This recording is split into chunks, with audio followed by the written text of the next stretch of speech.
What's up, everybody? Welcome back to another episode of the Ben Thomas Show. Thanks for coming back. Today I've got another unboxing and figure review for you from Hot Toys. And today it's the First Order Commander Stormtrooper. Now, it's been a while since I did an unboxing of a figure that I genuinely feel frustrated with. Like, I almost want to say hate. I'm not gonna lie. This one pissed me off. So, I'm going to get into it in the video.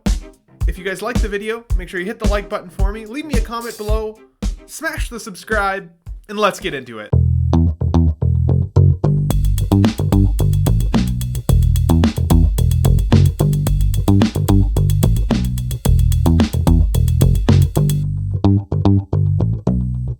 Okay, so I would say you guys know me pretty well at this point, and most of the time, one would say that I shoot rainbows out my ass when it comes to Hot Toys. I freaking love Hot Toys.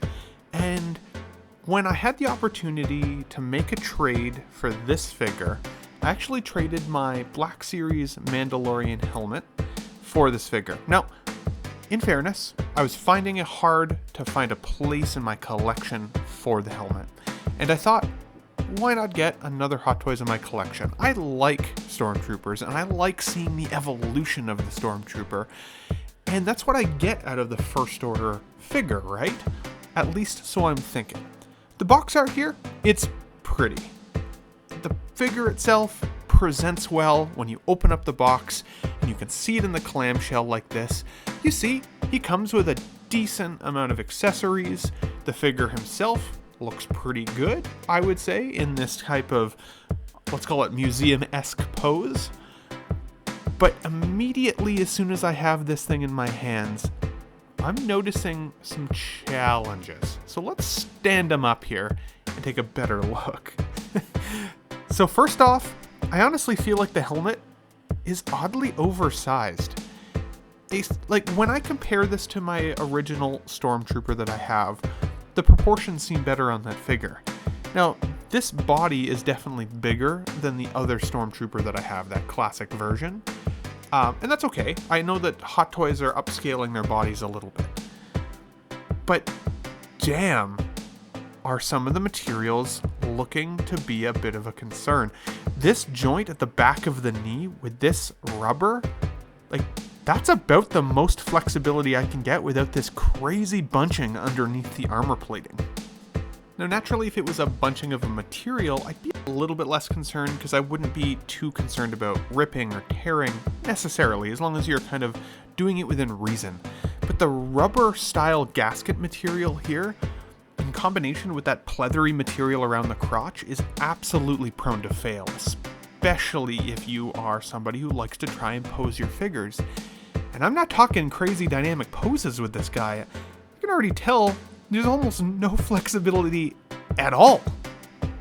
Now, since I paid a pretty low price for this guy, I want to push him to his limits slightly. And this keeps happening. Every time I move the freaking arm, his hands pop off. Every time. The way that the armor comes up around his wrist, it will not hold that sculpt. This is where you can kind of see that pleathery material restricting the leg. Like, that's as far forward as the leg moves. I almost can't even believe it.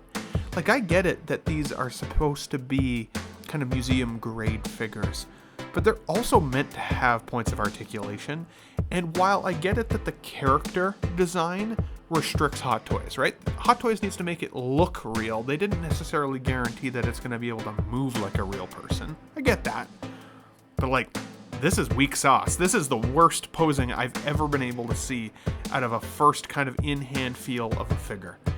Now, the accessories that he comes with are decent, but the butt end on this gun, I think it's supposed to pop off. I should look at the instructions, but once it came off, it never went back on. For whatever reason, it seems as though the plastic was stripped around the corners. So I've actually glued that piece onto the end of the gun so that he can even just hold it.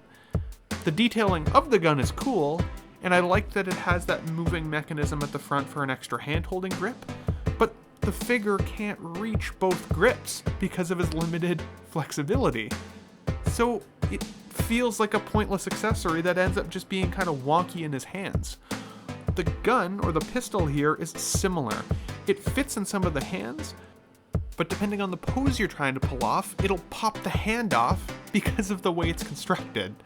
Now the hands, again, you come with a decent array of hands. I'm not too stressed about that. Like, these are pretty basic Stormtrooper hands, let's be honest. I think they're painted okay. I do like some of the weathering on them, but like, really, you can't use half of them because of the armor plating around the wrist.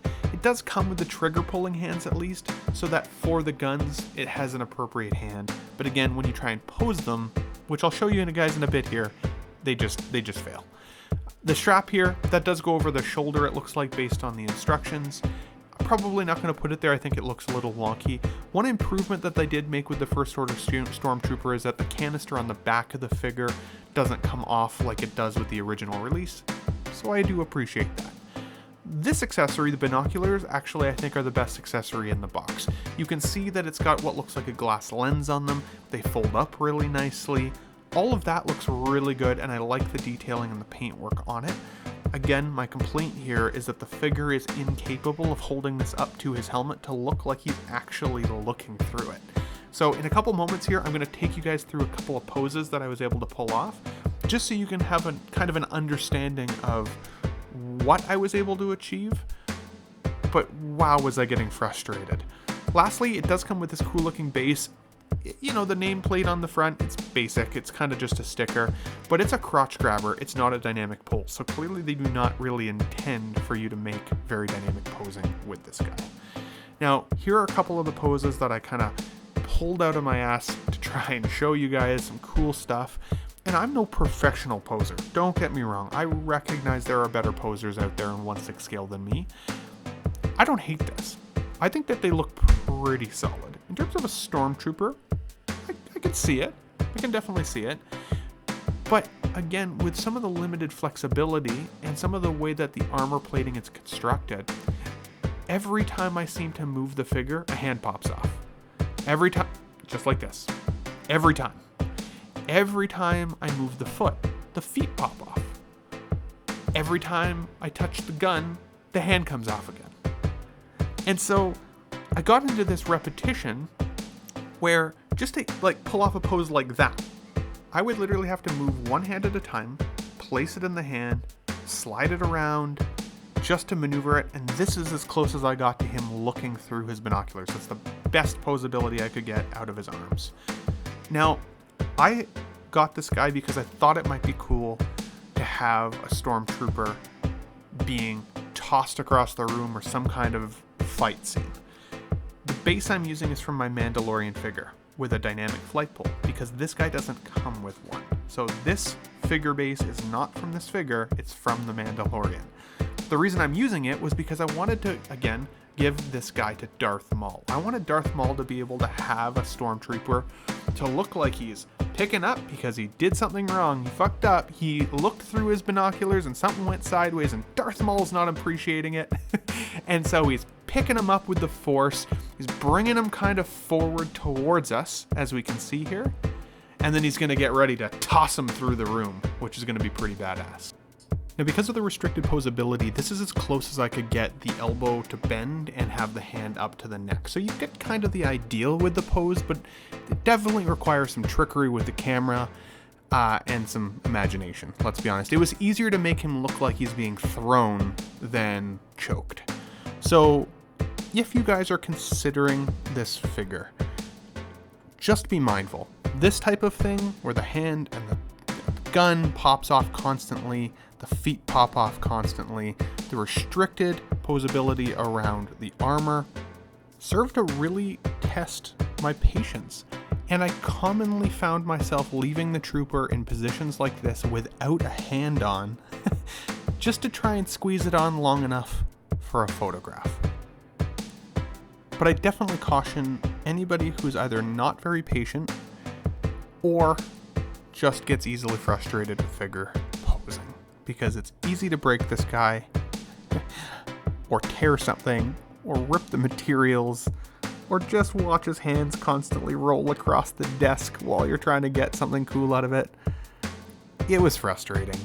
I think if the trilogy resonates with you, if you liked the First Order Trooper design, you'll still be happy to have this figure in your collection.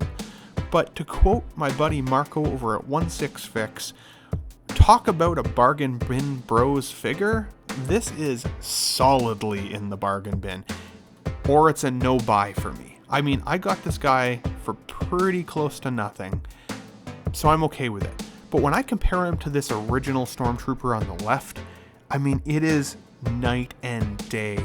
The materials that the original Trooper has under his armor make it so that his flexibility looks like enormously better in comparison, which blows me away, because I mean, the original Trooper wasn't all that flexible either. But the different soft touch materials underneath that armor, as I said, the older figure doesn't have that kind of rubbery gasket under his shoulders. You don't see that leathery or pleathery material, I should say, around his crotch region. Like, he can do more of a dynamic pose without the risk of breaking the figure entirely. It's superior. And I do find that the sizing on this guy feels a little off. I just hate the materials that they've used. And I can't spit out rainbows on this one for you guys. To me, if I were to rate this figure out of 10, I would give this guy a 6 for accuracy of what he looks like compared to the movies, but I would give the figure overall about a 4. It's just not that much fun. I had no fun trying to pose this for you guys. If anything, I felt frustrated by it. I've never wanted to throw a figure across the room any more than I did with this guy. Cautionary tale, if you guys can get a really good discount on him, I think he's probably still worth having in your collection. This is how it's going to stay for me, having Darth Maul looking like he's throwing this guy through a couple of different cabinets. I think it looks cool, but at the end of the day, I don't recommend this figure. But let me pass it off to you. Do you guys have this figure in your collection? If so, I want to see a picture. Send me some cool poses that maybe you've been able to pull off. What are your thoughts on this guy? Also, if you liked the video, of course, hit the like button for me, smash the subscribe as always, and I'll catch you guys on the next figure video. Thanks for watching, everybody.